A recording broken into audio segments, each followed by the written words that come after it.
I am really delighted to be here in this wonderful city. And I'm especially glad to be here at the invitation of people who want to give voice to the real Bradford. In recent weeks, there have been voices claiming to speak on behalf of Bradford, but today I've had the chance to meet local people, including city councillors, faith leaders, and other local leaders, and I feel I've had the chance to hear the real voice of Bradford. And that's a voice of tolerance, of understanding, of building bridges, not breaking them. It's a voice which says, in the true spirit of Yorkshire, that there has only ever been one good boycott, and that's Jeff Boycott.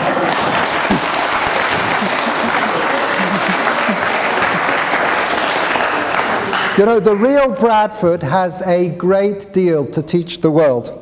How to create an inclusive, multicultural society where Christians, Muslims, Jews and other faiths live together, work together, cooperate, where the historic synagogue thrives thanks to the support of the Muslim community. It is a much needed model of how people who may not agree about everything can still listen to each other, hear each other, and treat each other with, and here I use the word in its real sense, with respect. We need that spirit more than ever today, because there are three critical battles that are being played out, with consequences for all of us, and only by listening can we hope to understand them. The first is the conflict that we have seen over the past 5 weeks between Israel and Hamas in Gaza. It is a tragic conflict with terrible suffering, with great trauma to Israelis, and great tragedy to the people of Gaza, where so many have been killed and injured. It's tragic also because it was so unnecessary. 9 years ago, Israel pulled out of every inch of Gaza. The only thing that Israelis want in Gaza is a thriving, responsible Palestinian society. That's why for weeks we didn't respond, even as hundreds of rockets and missiles were fired on the towns and villages in southern Israel.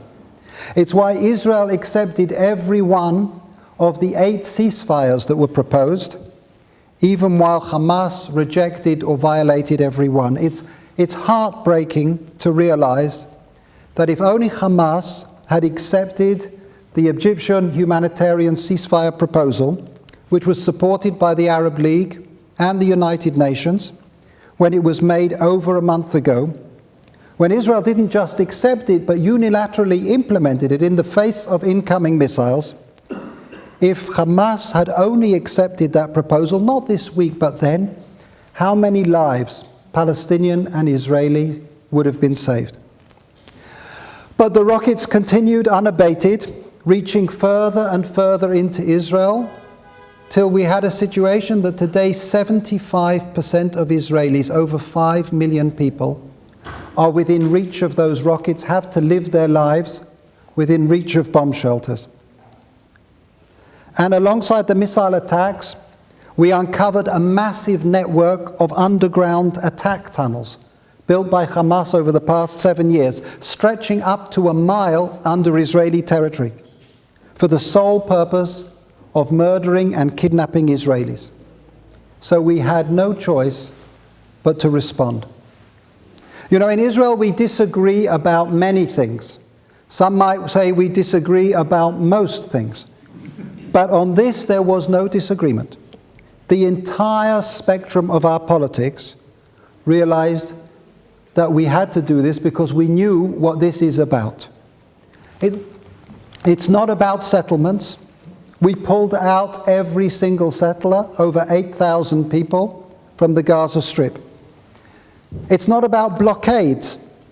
There are restrictions about things going into Gaza, not food, not medicine, not humanitarian supplies, but materials that can be used for terrorist attacks.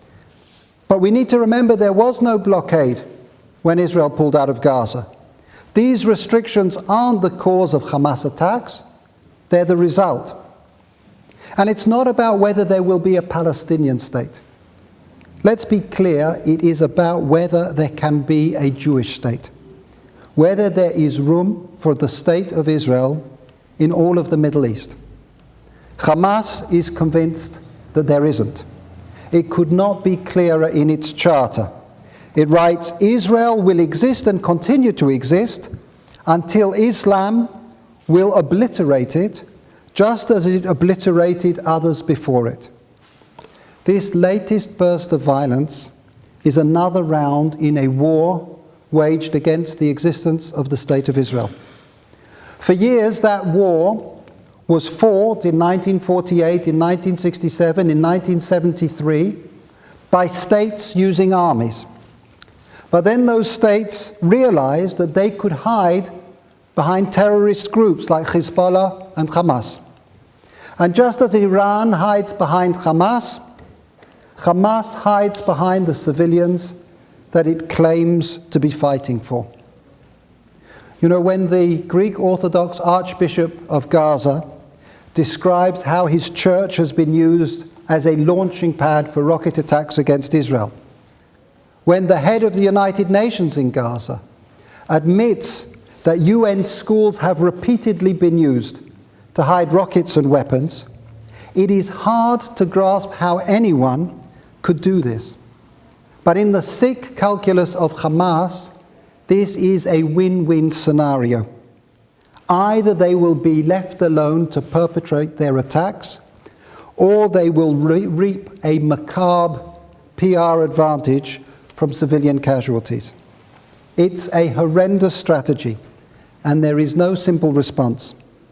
We have to try to defend Israeli civilians while doing everything that we can to protect Palestinian civilians. In practice, this means taking precautionary measures which may well be unprecedented in military conflict, issuing warnings before attacks, on the radio, through leaflets, individual phone calls, aborting attacks at the last minute, sending in ground troops to avoid the need for heavy aerial bombardment, even at the increased risk to our own troops, which have seen over 60 Israeli soldiers killed. But in any conflict where one side uses its weapons to protect its civilians, and the other side uses its civilians to protect its weapons, there will always be an asymmetry of casualties, and the suffering on the Palestinian side is truly tragic. Which is why it is so important to look beyond the pictures and recognize who it is that sees every civilian casualty as a victory and who sees it as a failure.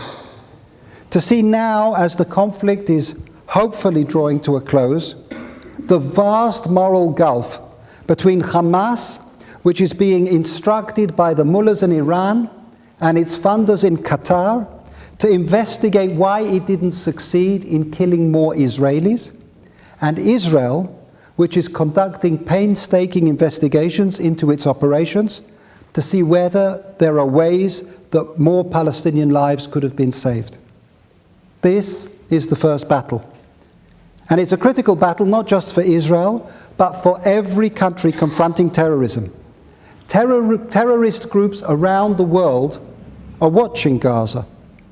And it's vital that they don't conclude that they have found the Achilles heel of democracies.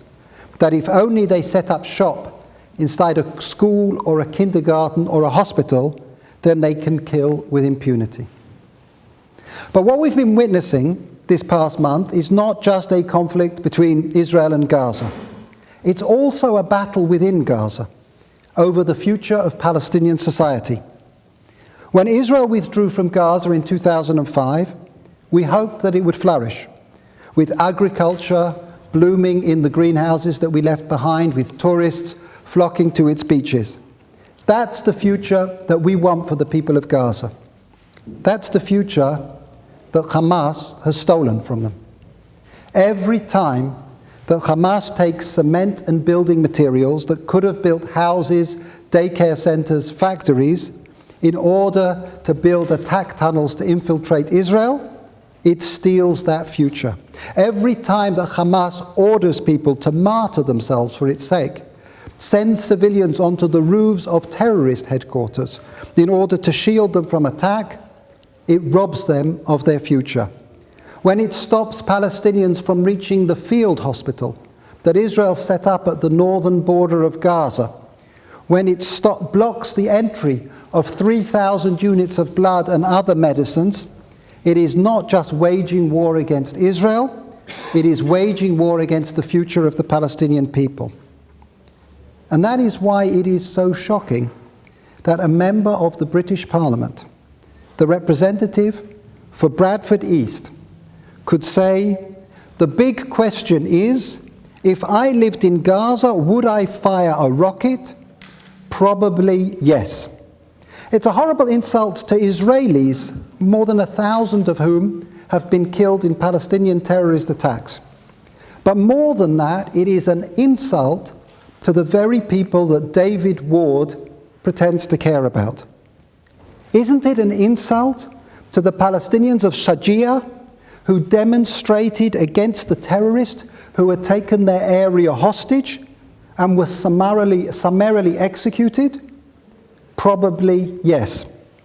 Isn't it an insult to the Palestinian children who were forced into slave labor to dig the Hamas terrorist tunnels, 160 of whom, according to the Journal of Palestine Studies, died in the process? Probably yes.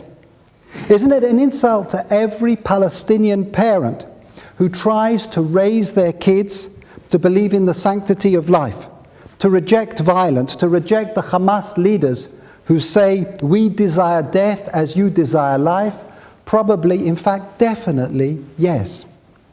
It was a truly shocking remark, and the chief whip of David Ward's party, who investigated it and concluded that it did not bring the party into disrepute, really needs to think long and hard about whether, if that's the case, that is a reputation worth having. David Ward made another statement. He said, "Ich bin ein Palestinian. The West must make up its mind which side is it on." But no, it's you, David, who has to decide which side you are on. Are you with the civilians suffering in the Shifa hospital, or are you with the cowardly terrorists hiding in the basements beneath them? Are you with the people praying in the mosques and the churches, or the people hiding weapons in them and shooting from them? It's you, David, you who say, "Ich bin ein Palestinian," who have to make up your mind what kind of Palestinian du bist. Both the battles that I've been describing between Israel and Hamas, and between Hamas and Palestinian society, are at root a struggle between the past and the future. This struggle between forces trying to pull us back to a primitive past and those trying to build a better future for generations to come is part of a much wider battle being waged throughout our region, in Syria, in Iraq and beyond. And that struggle is playing out here in the UK as well, in the tweets and on the streets. It's surprisingly easy to tell who is on which side. You just have to ask people to stop shouting what it is they are against and ask them what it is that they stand for. When I see demonstrations against Israel, there is always a strange assortment of people. I see red flags, green flags, black flags, communists, Hamas flags, ISIS flags. And as long as they are shouting about what it is they are against, if it's Israel, if it's the West, then that coalition sort of hangs together. But when you ask, what are you for? Are you for women's rights? Are you for gay rights? Are you for freedom of expression? Then all of a sudden, that coalition simply falls apart. If you can articulate no positive vision, then you have no moral compass, and everyone who shares your hatred is your ally in an axis of hostility. And against this axis, the challenge is to build a counter-axis of all of those who can articulate a positive vision for their own society, who place their children's welfare before their ideological hatreds, who believe in deepening cooperation and understanding. All of those people are our partners. Together we comprise an alliance of the future. So are we for the axis of hostility or the alliance of the future? That is the fundamental question that we face. Not just in Gaza or Mosul or Damascus, but in the UK and here in Bradford as well. What will we export to the Middle East? Tolerance and understanding, or hatred and bigotry? Are we on the side of the past or the future? When George Galloway insists that Bradford is an Israel-free zone, there is no doubt at all which side he's on. Of all the countries in the Middle East, the one that George singles out for exclusion is not Syria, where 170,000 civilians have been butchered by the Assad regime. It is not Iraq, where hundreds of Christians are being brutally murdered as we speak. No, it is the one country in the Middle East where every minority can vote and sit on the Supreme Court, where women can be ministers and prime ministers, where homosexuals can live without fear, where there is not only freedom of speech, but also freedom after speech. In short, it is the one country where George Galloway could speak as objectionably as he speaks and live to tell the tale. It is not an Israel-free zone you are advocating, George. It's a tolerance-free zone. It's a progress-free zone. It's a future-free zone. The way to bring change to the Middle East is not to export hate and bigotry, but vision and cooperation. It's not boycotts that will change the region. It's people speaking to each other, working with each other, inspiring each other. It's the incredible joint scientific and medical research done between British universities and Israeli universities, creating jobs in both countries and jobs for Palestinians as well, and doubling our bilateral trade in the past 4 years. It's the awesome power of combining British determination and Israeli innovation. I think about the incredible Claire Lomas, that British athlete who was paralyzed in a wheelchair, who using an Israeli-invented electric walking suit managed incredibly to complete the London Marathon. What an amazing example. And these are just some of the things that we've done together. We've done a lot, but there is nothing compared to what we can do in the future. I think of the talented Palestinians that I've met over 20 years in the negotiating room. I think of the Israeli youngsters, including 2 of my own boys who are currently doing their army service.